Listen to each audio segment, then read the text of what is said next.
जलाल चांडे जो एक यादगार वाक़ियो तव्हां शेयर कंदासीं जेको एक महफ़िल जी सूरत में आए। दोस्तों, जलाल चांडे पंहिंजी ज़िंदगीअ में सूफ़ियाना कलाम बि ॻाया, हूअं ॿिया बि कलाम ॻाया, इश्किया कलाम बि ॻाया, लेकिन अॼोको जेको कलाम तव्हांखे ॿुधाईंदासीं इहो कलाम सूफ़ियाना कलाम आहे।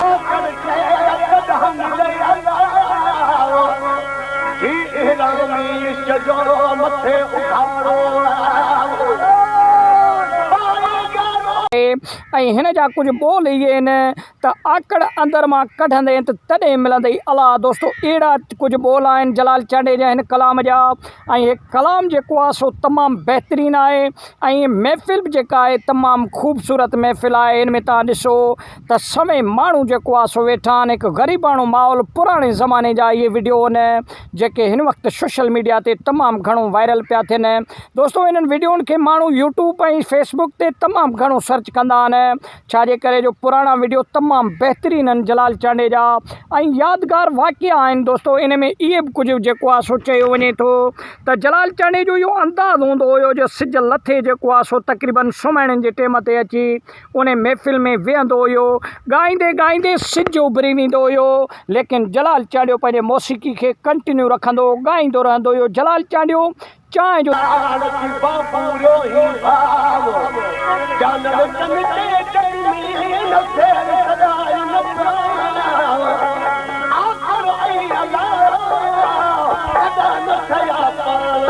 तमामु घणो शौक़ीन हूंदो हुयो।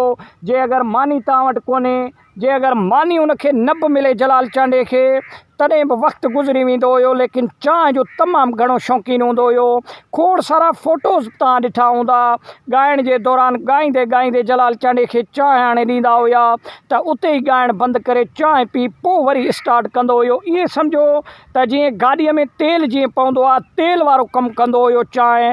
जलाल चांडे खे नओं जोश ॾियारे छॾींदो हुयो ऐं जलाल चांडियो पंहिंजे विच में माण्हुनि खे ॾिसी करे ऐं महफ़िल खे तमामु बहितरीनु ॾिसी करे ऐं सॼी राति ॻाईंदो हुयो, दिलि सां ॻाईंदो हुयो ऐं तमामु बहितरीनु अंदाज़े सां ॻाईंदो हुयो। तव्हांखे ख़बर आहे जॾहिं फ़नकार कहिड़ो बि हुजे, चारों तरफ़ माण्हू उन जे बीठा हुजनि, पैसनि जी छट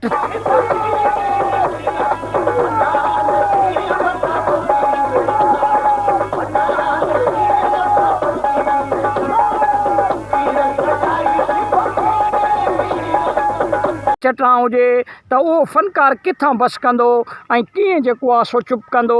पोइ अहिड़े तरीक़े सां जलाल चांडे जा जेके चाहींदड़ हुया उहे जलाल चांडियो जॾहिं ॻाइणु स्टार्ट कंदो हुयो त पोइ अॻ में ई जेको आहे सो पैसा खुलिया वठी छॾींदा हुया माण्हू। पोइ जीअं ॻाइणु स्टार्ट कंदो हुयो तीअं घोर जो सिलसिलो स्टार्ट थींदो हुयो। 5 माण्हू घोरे वेंदा हलिया, वरी ॿिया 5 माण्हू ईंदा हुया, वरी ॿिया 5 माण्हू ईंदा हुया। ईअं कंदे कंदे सॼी राति तमामु बहितरीनु महफ़िल गुज़रंदी हुई, जेका तमामु जेको आहे सो बहितरीनु अंदाज़े सां महफ़िल बि गुज़रंदी हुई। जलाल चांडियो बि ख़ुशि थी वेंदो हुयो, माण्हू बि ख़ुशि थी वेंदा हुया, छाजे करे जो जलाल चांडियो हिकु वॾो फ़नकार हुयो पंहिंजे दौर जो। पोइ जॾहिं पंहिंजे विच में जलाल चांडे खे माण्हू ॾिसंदा हुया त तमामु घणो ख़ुशीअ जो इज़हार कंदा हुया ऐं तमामु घणो ख़ुशि थींदा हुया। दोस्तो, पोइ ख़ुशीअ जो इज़हार हो पंहिंजे पैसनि ॾियण में कंदा हुया, जलाल चांडे जी ख़िदमत कंदा हुया, इस्तक़बाल कंदा हुया। पोइ को बोतल खणी ईंदो, को चांहि खणी ईंदो हुयो, को जलाल चांडे जे लाइ मानी ठहिराए खणी ईंदो हुयो। पोइ अहिड़े तरीक़े सां जलाल चांडे जी तमामु घणी ख़िदमत माण्हू कंदा हुया, भाईंदा हुया। हिन महफ़िल जो पूरो कलाम थोरे थोरे हिसे जे मुताबिक़ तक़रीबन 4 मिंटनि जो वीडियो आहे, जंहिंमें असां तव्हांखे वक़्तनि ब वक़्तु ॿुधाईंदासीं। हिन में इहा महफ़िल तमामु बहितरीनु आहे।